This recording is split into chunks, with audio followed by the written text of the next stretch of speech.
13th age, we were approached by haughty elves that turned out to be worthless in combat, and they told us to go through the forest and kill the black dragon because he was a bad guy. And we went through the forest and killed the black dragon because he was a bad guy. That's basically what happened. Sure.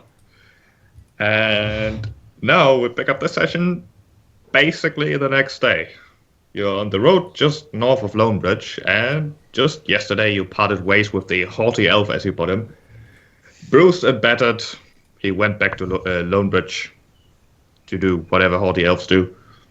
Objection. Yeah. You're basically, if you take the road back to Lonebridge, it would only be a 2-hour walk or something. You took quite the detour. On the other hand, you bypassed the bridge completely, which not many can say that they have done ever, because that's stupid. Why would anyone do that? But the road north of Lonebridge, the road leading to Marathon, is dark and tunnel-like. The thick canopy is only broken in a few places, just enough to have a vague idea of whether it's night or day. And occasionally on this side of the road, there's a circular patch of hardened dirt, surrounded by a knee-high rough stone wall with a single clay tablet at its center. The tablet always contains a name scratched into the clay in ragged script. Jax will explain that these are the spots where travelers are allowed to rest. The name on the tablet is the name of the wielder who lives in this territory, and it's custom for any traveler to leave a few scraps of food or other sort of offerings at each of the tablets. Doesn't have to be much, it's the gesture that's important. But if you do want to leave a bit more and behave appropriately subservient, and the wielder's watching, which is more often the case than not, you could maybe even request a small favor. It usually works out reasonably well for both parties involved.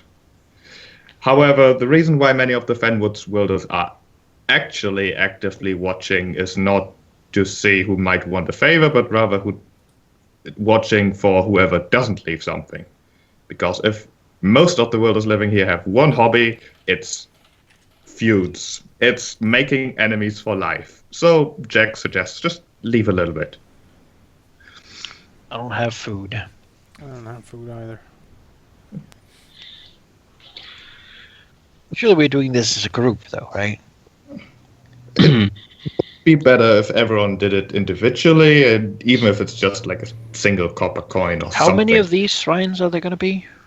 There's basically one every couple hours, just enough to... 1,000 or so. Are we like 1,000, hundreds? No. Tens? You need 10 million gold pieces to go through that. Dozens, perhaps. Enough to have enough convenient resting places, but not like one every 10 meters. I'll spend the gold on this trip. Like in different silver coins and copper coins and stuff. It's not even enough to make you track how much you spent. Oh, okay. It's the gesture that counts, Okay. as Jack says. I leave a rat tail. I found this. You know, Pine cone. You want us I to found go ahead this. and hunt them down? And we could, but Yeah, like, you pick it up off the floor and move it over a few feet. befriending all the wilders might be smart, but Let's leave them I don't down. really like the wilders. He's not really into wilders. If I had to guess, Dimezz is one hell of a scrimshaw artist. So he can like make like a small pig from the pine cone or something neat like that. Right? Nah. And we'll just like drizzle whatever loose coinage he has. Basically, a token effort. He doesn't really like these things, and if they want his petty cash, then he can feel good about that. Gil is also gonna leave something as a token, of course. Just, so to keep them out of inconvenience. Make a Surely little Jack will re-encumbers whatever we origami spend. swan out of my napkin. See? Now that's effort. Mm-hmm. It's actually quite incredibly amazing. difficult to do. It has like meat juice running down one wing. Symbolic. The dragon is moved by your poetry. Oh, he understands me. Right. well, whether or not the offer is appropriate is up for the individual wielder to decide, but that should be enough. It's basically we're trying to save its face so that it doesn't have to deal with fighting us. Can I get a full recovery, please? A what now? A full recovery. Rest. You don't have that? I had to spend my spell to see if it worked. Oh. Oh, I don't know how your fancy Talsiber macros work. So let me switch that. I have nothing to help. Also, you haven't updated your recovery amount, Jonas. It should be Haven't I? 2d6 at I this just point. did! I just did, but who selected my token? Let me I fix might that have. as well. I don't know. Oh, It's a thing that needs to be fixed. shouldn't have copied Talsiber's tokens. Macros even. Good lord. Everything is chaos. No, chaos mages aren't real. That's It's not right. real. Everything is Mhm. perfectly Believe orderly. in chaos. Just zoom into my Chaos skeleton and isn't look real. into his Regardless, eyes. let us and tell me- continue on to the fabled city, metropolis really, that rests on the swamp. This fair city. Fair city of Myaton, Myaton, indeed. yeah. You are about a week's travel or so still away from Myaton at this point. As Jax predicted, it was about a week to Lonebridge, and it's going to be about another week to Myaton. Although he doesn't really think there's going to be too many problems. In fact, he probably looks more relaxed in the dense forest here than he did outside. Whatever that might mean for the rest of you. But as his prediction goes, the first at least 2-3 days go over really without issue. There's no one jumping out to attack you. There might be the occasional lone fen wolf or some other large-ish mammal, but none of them are crazy enough to pick a fight, and those who do you can most likely dispatch or at least scare away, no problem. It is on the third day, however, that on your lonesome travels here, you actually see a light making its way through the tunnel-like forest coming from ahead of you. The light of a torch, it seems like, ever so slowly coming closer.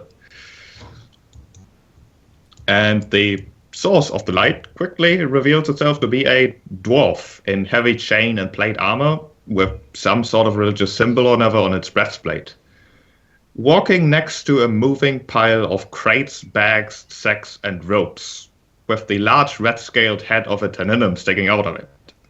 The pile of things, or rather the teninum below the pile of things, slowly continues moving, but has changed its path in a way that it's most likely going to end up right in your way, his eyes narrowing slightly as his nostrils flare up. The dwarf notices that kind of behavior of its companion, pulls the large sword sheathed on his back, a weapon as big as he is himself, basically, and proceeds to whack the large dragon on the nose with the flat of the blade, before sheathing it again. Afterwards, he hurries forward slightly, also coming your way, but looking slightly less confrontational in a way. A bit of a low question. How common is thralldom in this world? It's normal to have thralls or slaves or manservants or. Not officially. Slavery is not included in any laws, really. There are loopholes that allow something similar, which is something that Myaton enjoys a lot, but there are no official, slavery rules. Doesn't mean that it doesn't exist, but usually not in the civilized areas, although you have really left those at this point. Okay. As I'll show you the tokens over here. The dwarf with the large torch in one hand, the sword going back into the sheath with the other, starts approaching you, essentially. I mean, we dead people really shouldn't be in the front. Send the halfling up there. I'll be in back. That's right. Yes, of course. And our Elf, own. you're pretty too. Should we whack Jax over the nose to see that we're on the same level? I don't. Anrakyn I raises don't. his Hiding. staff. Let's not do that. Yeah, Jax looks worried, to say the least, especially looking at the big pile of things, as in the teninum. But as they approach, they seems to be somewhat wanting to take an aggressive stance, although that looks kind of awkward with all this stuff on him. The dwarf spreads his hands, basically in a sort of greeting, looking at each of you, smiling broadly, really, and says, "I am sorry about my companion here. Well, you don't smell quite right, if I'm to be entirely honest, but I know you," and he points at Anrakyn, "and I also know you," he points at Graham, "and I also know that that thing with you is in fact just what it looks like, but..." He shrugs. Anrakyn frowns. I am afraid you have me at a bit of a disadvantage then, sir. "Oh, my name is Darin Kto. I'm not really an important personage, and neither are you, I suppose, but I like to do my research. You see, I make it my job to fight things like, well, not exactly like you, but those that want to eat devils and pop up in graveyards and such. But I know that you aren't quite like that. I've heard a bit of a story, heard many stories, in fact. You at least don't quite seem out of your mind as completely as some others." This is now when Gil-Galad is like, well, actually. No. Anrakyn smiles slightly and says, it is true that I am, Graham, have been doing a bit of undead hunting in our days. We don't quite like them. As you say, they tend to bite people. Yes. So we're basically colleagues, in a sense. And I see that you're traveling to Minett. It's an odd choice, and oddly appropriate choice, even, considering with all the stuff going on there. Turns out someone there thought it would be a great idea to get some cheap labor. And where does that always end up? Kind of smiles. Yes, of course. Why don't we make the corpses work again? And then everything goes down the drain and they go looking for help. But no, we are done there. We are needed elsewhere. As far as I'm concerned, Minett can go rot in the destroyer's underbelly for all I care. Necromancy in Minett. Well, yeah. Sanctioned? I'm not sure, probably, but that doesn't change the fact that things went downhill rather quickly. I'm not sure if you arrive in Minett if there's going to be any of the town still left, really. Oh. Entire Lakeside is quarantined at this point, and, well, I might get in on a crawl. They might just decide to burn the entire town and start new. That, I don't care. The Tenenim at this point just glares at both Anrakyn and Graham, kind of alternating. The dwarf looks back, frowning, looking back to you. My friend Rennifer here really has problems with the undead and such, and he has a very sensitive nose, and, well, he shrugs. But he also smells more trouble down south, hence why we decided to leave Minett. Turns out he has learned that he doesn't like water or fish, and that makes it very awkward to fight in Minett. You see, there are things under the water that you really wouldn't want to meet or eat, for that matter. No. If you are going south and you're hunting the undead, then you should travel to Freedom's Hold and ask for a merchant who sells potions. An alchemist, to be honest. He's trying to look old and worn, but he does generally make quite a scene, refusing his wares to most people, except for those who live in seemingly remote locations. These potions he's selling turn people into dead things. He frowns at that. I'm not really one for hunting people. Besides, there's rumors going about that the rifts are reawakening, and that is something I want to check out. You see, What? Crimson Peak is the rifts, you know? The big badlands full of fire, bottomless canyons? No. Yeah, you know Suppose- the rifts. Yeah. Yeah. I'm Red not Rift really sure how Canyons. you could not know the rifts, Anrakyn. I guess I haven't traveled in the parts where the rifts are. I honestly haven't either. I haven't Few been people there, do. but It's they're a world terrible renowned. area. Yeah, it is. It is. You know that big mountain where the enemy hangs out. It's Uh-huh. that place. Volcanoes, just horrible badlands, desert. But is the volcano the same as the rift? Yeah, I mean the rift is like the area that's like full of holes for volcanoes. No, I thought you meant an interdimensional rift of some sort. No, That not, gives it an not, odd look. Like, huh? You not know. quite that bad yet, although there are rumors. You see, some hundreds or something years ago, things supposedly crawled out of the rift. It's a common misconception that most of the Red Tenenem live there because it's hot and such. No, they live there because things crawl out of the underground. And they can fight them and eat them. They don't taste too well, I think, but who knows? They've not been seen for hundreds of years, but according to Renefor's nose over there, they're back. Well, far be it from me to argue with such an expert. Shrugs. Well, I will not keep you any longer if you can maneuver around my friend somehow. What is he Well, carrying? Right. Well, mostly just bags filled with rocks and such. Myton didn't have much in terms of wear, so shrugs. So rocks? Rocks. Oh, he's training, I see.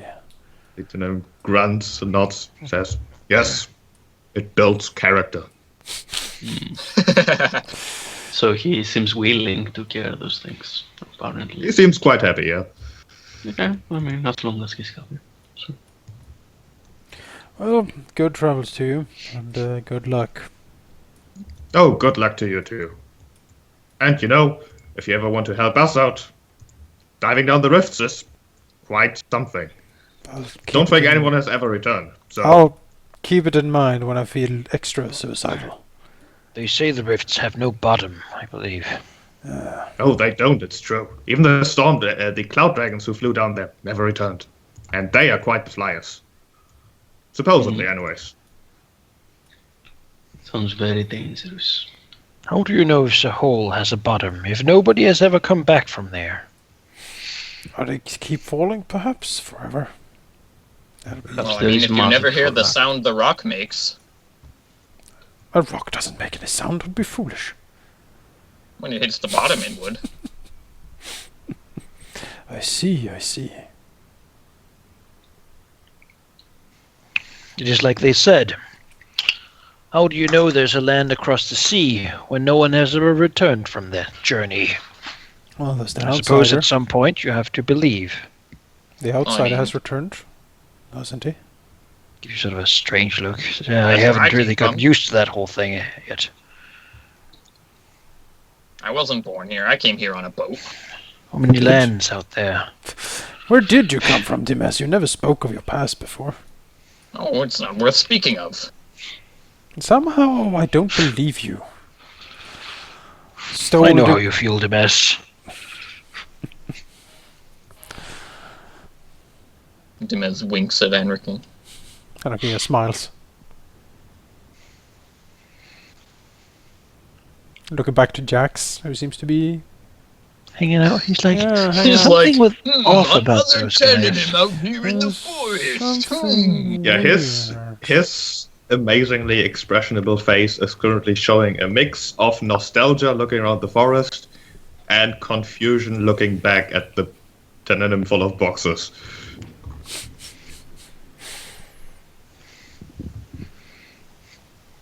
But he will essentially occasionally, when you settle down to rest in these little booths or like artificial clearings, occasionally have some information on whoever Wilder might live there.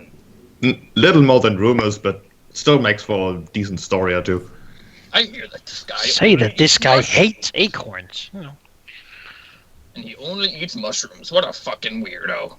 give him pig meat, he will literally skin you. Oh.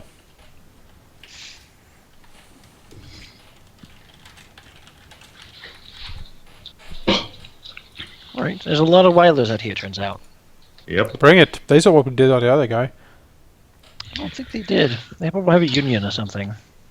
Yeah, Well, most. They probably actually try to employ us against their enemies and get us weaved in like a constant struggle for pointless territory. Yeah, Jax will tell you that most of the wilders living next to the road, not the biggest and meanest, because the territory close to the road has lost in value, in a sense.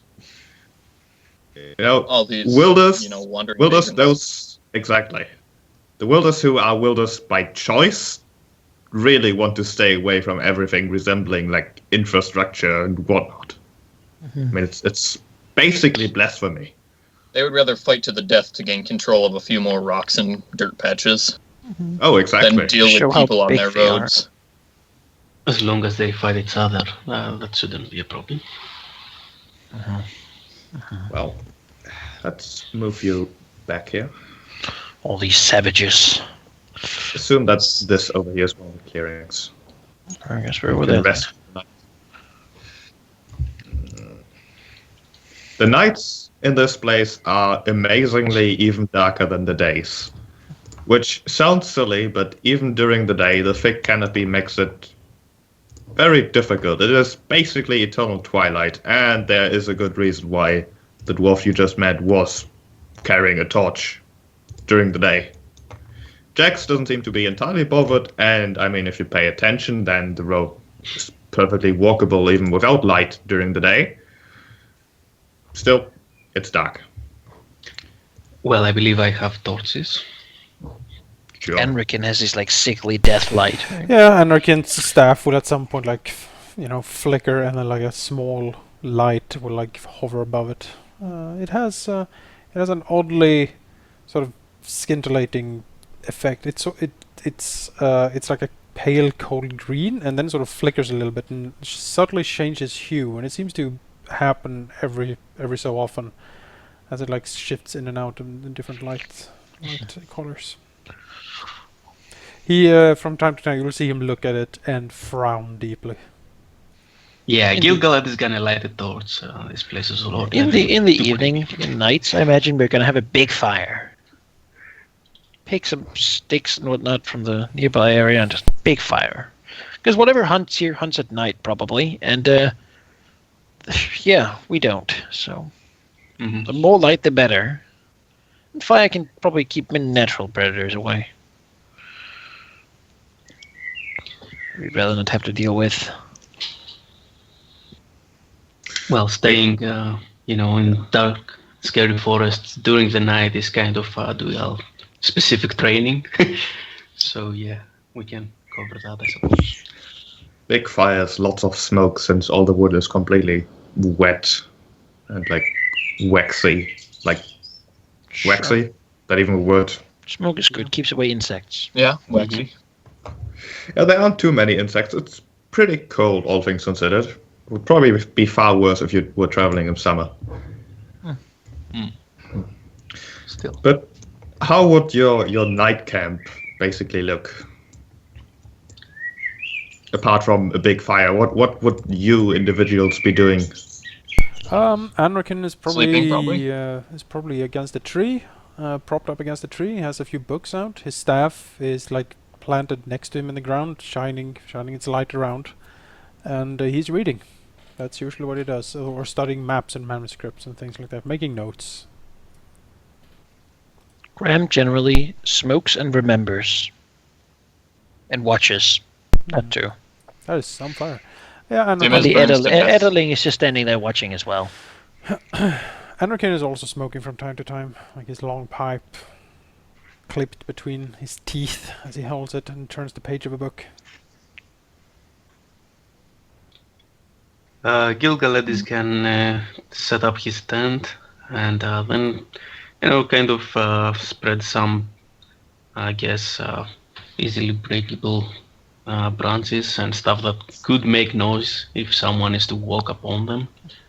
Just basic alarm system, very basic after all. I mean, he doesn't have anything specific for that.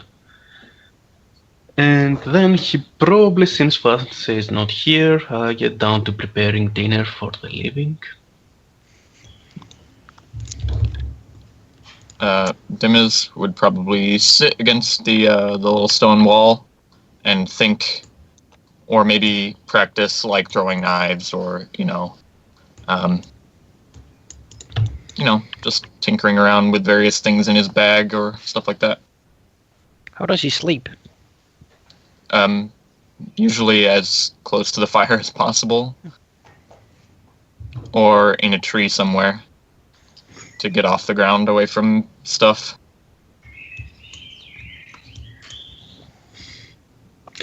All right. It is then far, far into the night, really approaching dawn at this point. Most people, or all people really, who would have to sleep, want to sleep, would definitely be asleep at this point. Mm-hmm. Anrakyn smoking his pipe, reading, Graham like sitting at the road watching and remembering and such. Edeling doing what Edeling does. Yeah, something that is very easy to get used to, really, in the Fenwood is that it's always full of sounds. Be it the call of birds, the cracking of rotten wood, or the gentle sound of wind flowing through the thick canopy.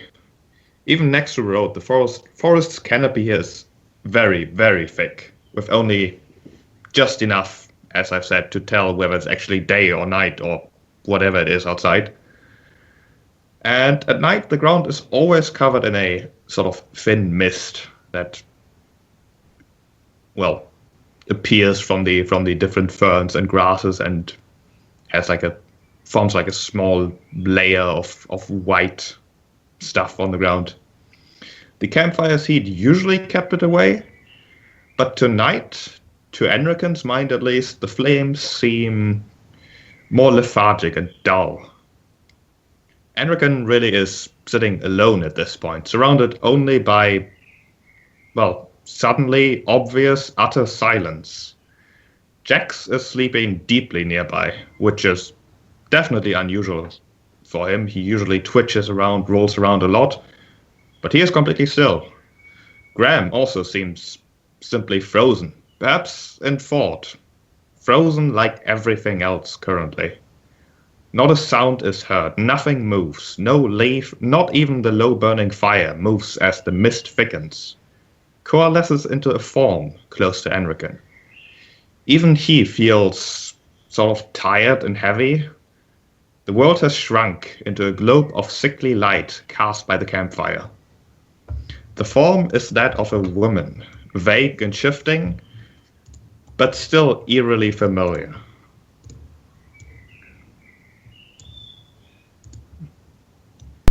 As the form of, well, your former opponent, your former prisoner even, coalesces before Anrakyn with a sort of enigmatic smile almost, arms crossed, standing in a confident, almost condescending pose in a sense. A pose very much waiting for a reaction of any sort. Anrakyn looks at her, his impassive face not really betraying any emotion, and then he says, "Why do you haunt me this night, spirit?" Oh, death is a funny thing, isn't it? Comes at the strangest moments. Yet sometimes it doesn't come at all, doesn't it? Anrakyn quirks an eyebrow. And perhaps for some it comes far later than it was deserved, yes? Oh, that is a rather mean assessment, although I suppose that makes it no less true. You didn't do much to endear yourself to me, my dear. The form shrugs. I suppose it was just the clash of two professionals, wasn't it? He nods. Either way, you don't have to worry. I'm not here to... Well, I can hardly threaten to do much to you, can I? threatening to kill you would be rather redundant at this point, wouldn't it? He smiled slightly. No, Perhaps. I really just came to understand, I suppose. That is not too much to ask, is it? I suppose not. So what understanding can I then bestow upon you? Well, few of the questions you would be able to answer. I have the usual ones, of course. Why me? Why now? I had so much to live for. She smiled slightly. There are other questions like, is it appropriate to thank you even though you killed me in cold blood? Although I think I know the answer to that one. Your death was an easy thing. You were an enemy, and it would have inconvenienced us in the future. You had done evil, and I saw to it that you had no such chance to do more of it. I'm not proud of what I did, but in my mind it was a necessity. She nods. Yes. Black and white is the world of professionals, isn't it? There are the good ones and bad ones. Good and evil. Right and wrong. Anrakyn snorts. Oh, don't patronize me, spirit. I said that I was not proud of it. I did what I thought was right for this group and our mission. If you seek to stop us, if you seek to kidnap, enslave, loot, rape and pillage, or whatever else you have done in your foul life before I ended it. He shrugs. I cannot. You were an enemy and I destroyed you. Disregarding most of what you said, it is a funny thing that connects the two of us, isn't it? Foul life. I know what happened to you. I know that you shouldn't be. Neither should your companion, but he is here for wholly different reasons. You are... Well, I can feel its influence, you know? I can feel its influence on you, specifically. Anrakyn frowns. What do you mean? I can feel its hatred, its confusion, its embarrassment and twisted hope. I am here to help you in a sense, to warn you, to enjoy watching you try to twist yourself out of fate's way. Would you sacrifice your friends to save yourself, I wonder? You don't quite seem like the type, but I do like surprises. He frowns at her. And what surprises are those? And what is this presence that emerges from time to time within me? So many questions. I can give you answers to questions you haven't even asked yet, I suppose, but where would be the fun in being direct? This is not its doing, you know? This whole thing, the happenings, has been turned into a tool, planted like the sapling of a tree. Seeds spread around like wheat. Seeds, perhaps, not only in convenient vials, but people too. Seeds like wheat. You better have what you're looking for once the harvest starts. Anrakyn frowns. The scythe. You know of it.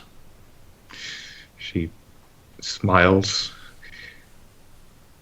Listen close. Find Grimith. Find me.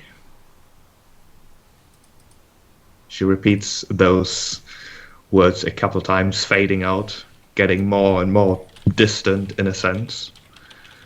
As the fire really comes back to life, as it were. The sounds returning, the birds doing their bird thing, getting louder as dawn approaches, although seeing that dawn approaches is pretty difficult with the canopy and all. Still, presence has disappeared.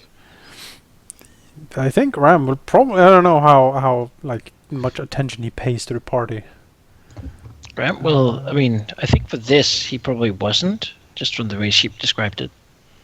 Then you will see Anrakyn sort of move a little bit He was startled by something. And when you look over, you can see something very odd on him. You can see like a thin, like line of sweat that has sort of run across his forehead and down his face. That he sort of lifts a hand and sort of touches and looks at, and looks very perplexed as he sort of wipes it away. Grim has been sitting here just mumbling with his pipe sort of half in his mouth, or incoherent words or whatnot. The Edderlings usually, like, as soon as there was a sound from Anrakyn, it just like turns its head 180 degrees around without turning its body, and like it looks, it's sort of dead eyes at him, as it then like makes like a strange cracking sound. Not very loud, but enough to make Bram basically turn his head immediately, and Anrakyn can like feel his unending stare. Anrakyn looks paler than usual, and he is clearly rattled by something as he sort of sits up and puts out the pipe.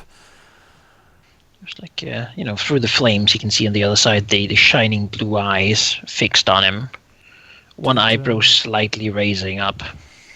Did you notice anything just now, Graham? Looks at his pipe, sees that it's cold, basically it's been out for a long time, and says, "No, I was in a different place." I see. There was someone I here. felt strangely sleepy, restful. It brought me back. Says, I've not felt like that in a long time. There was a presence here, a spirit. She tried to tell me something. What? To find Graneth, and to find her. And something about seeds being planted. She sort of moves, chews his jaw a little bit. I've heard that name before. It's come back then. What is it? What does the name signify? I don't know. So I suppose, however, we have a goal then. He nods. I have been hunting for something for some time. It is one of the reasons I travel around. Have I told you about the legends? Or the faint trail I am desperately seeking? I guess I can ask you, have you? Which I probably have been asking you at some point in the past. Anrakyn has probably told him that he's traveling around seeking something. Seeking you have mentioned a few times tidbits of information, but I did not think you trusted me then as you might do now. I had almost forgotten about it, to be fair. It has been years since any trail has been visible. I seek an artifact, I think, an item of great power. At least that is what the legends would have me believe. It is called the Scythe of Erasmus. He shakes his head slightly. It might have the key to solve what happened to me and what keeps me in this state. I don't know what mission I've been brought back for, Graham. It's not... You have your people. The spirits of them urge you on, as far as I understand it, and call you to battle and to the great honors. It is more the other way around, to tell the truth, thanks to the Edderling. Strand says, though I do not know why I am able to do so.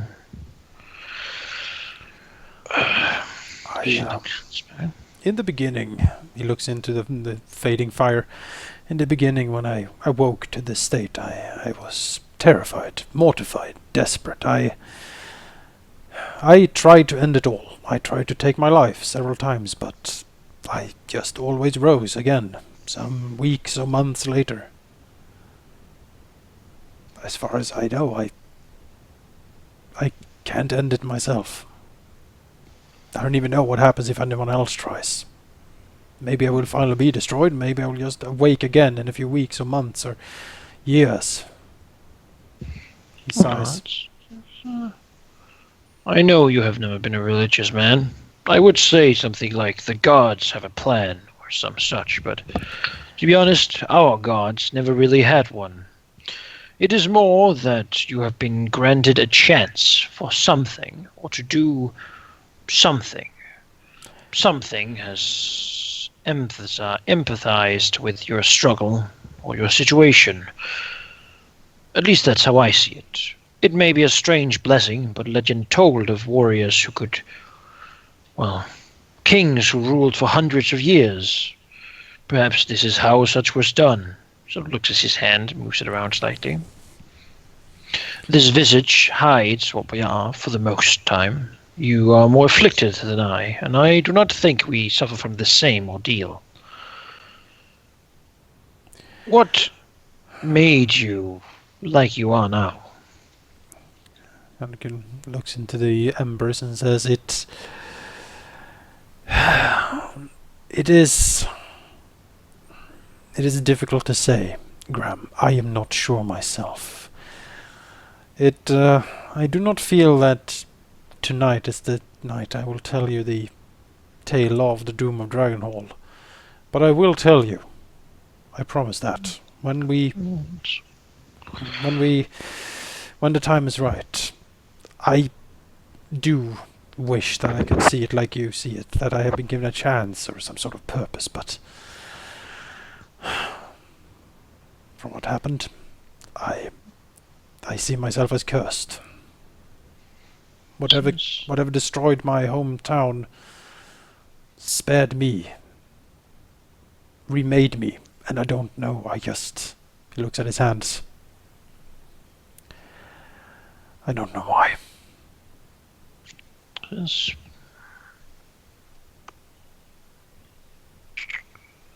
I could not pretend to know. What I do know is that you are not the only one in this situation. We have that in common.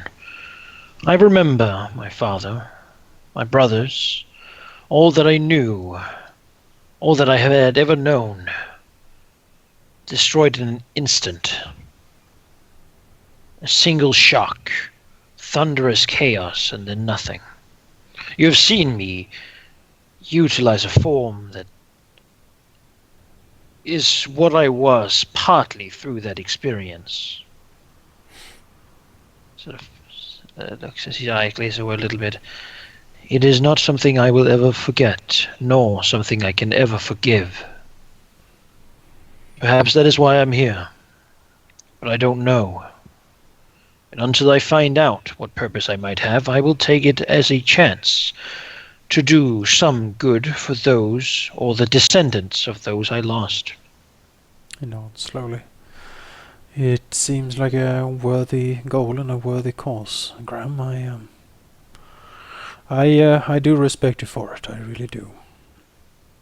My own, I don't know. There was such confusion. I remember bits and parts and other things I have tried to gather together by scraps of journals, texts, and whatever else I can get my hands on.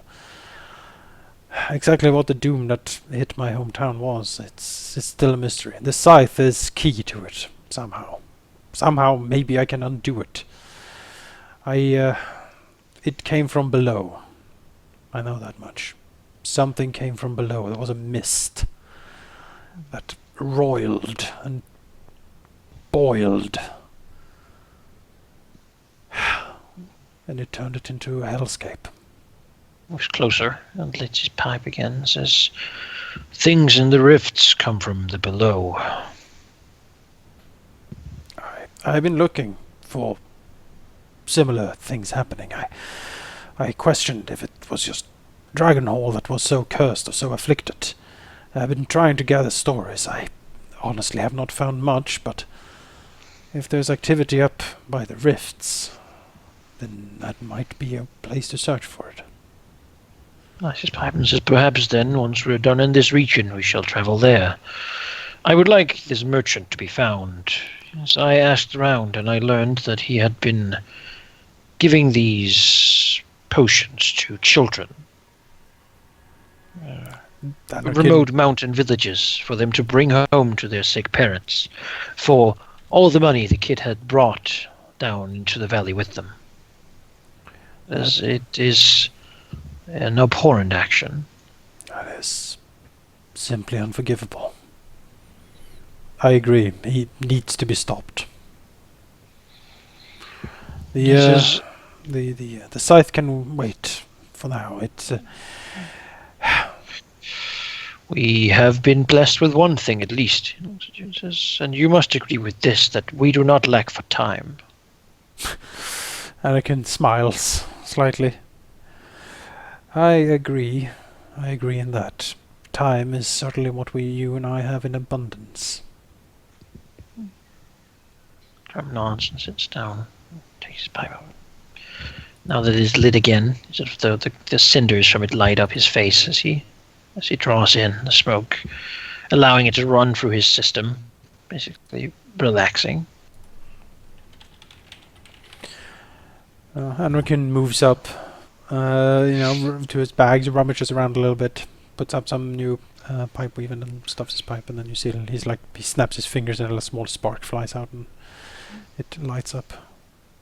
And goes back to his daydreaming, his thinking of things long past. Maybe like redoing a conversation he had with his father as a child about something inane that doesn't really matter. But when you have as much time as he has, you begin to go through every moment of your life and rework them 1,000 times. Anrakyn looks into the distance slowly, taking inhales from the pipe, and he doesn't say much anymore. He just looks very pensive, very thinking. Although his posture seems relaxed, he has the hand not holding the pipe is curled into a fist that seems to sort of clench as he sits there thinking.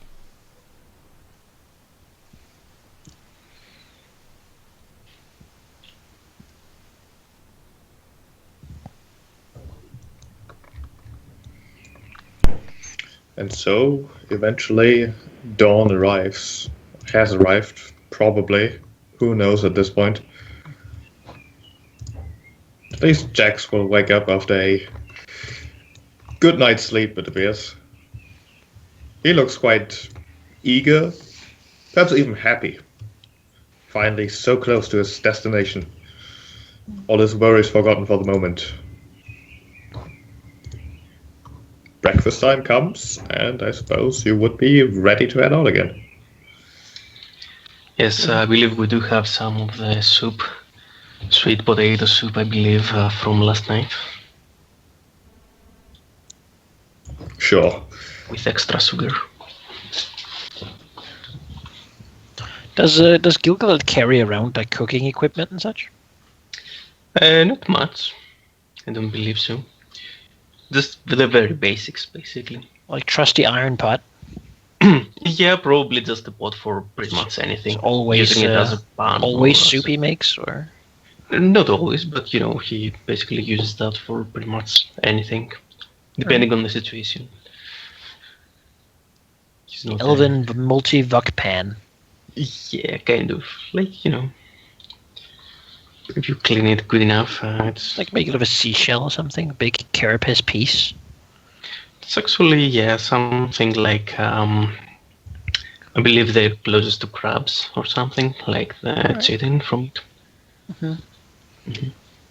Very organic. Alright. Sure. Well, it's, processed, of course. But, yeah. Mm-hmm.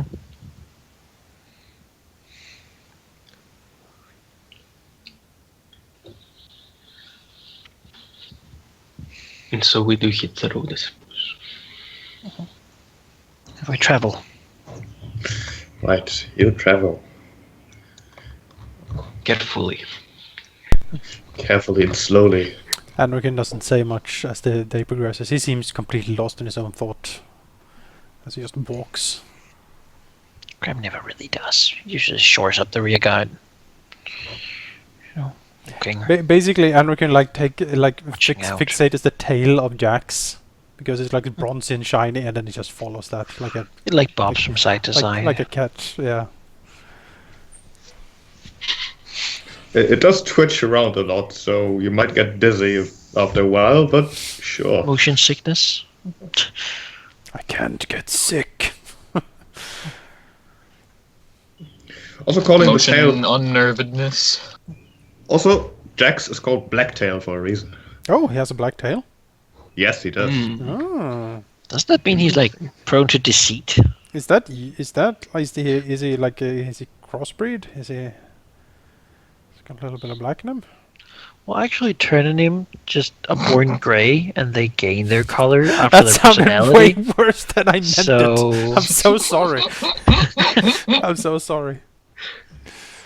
They're actually born as the same looks as the mother.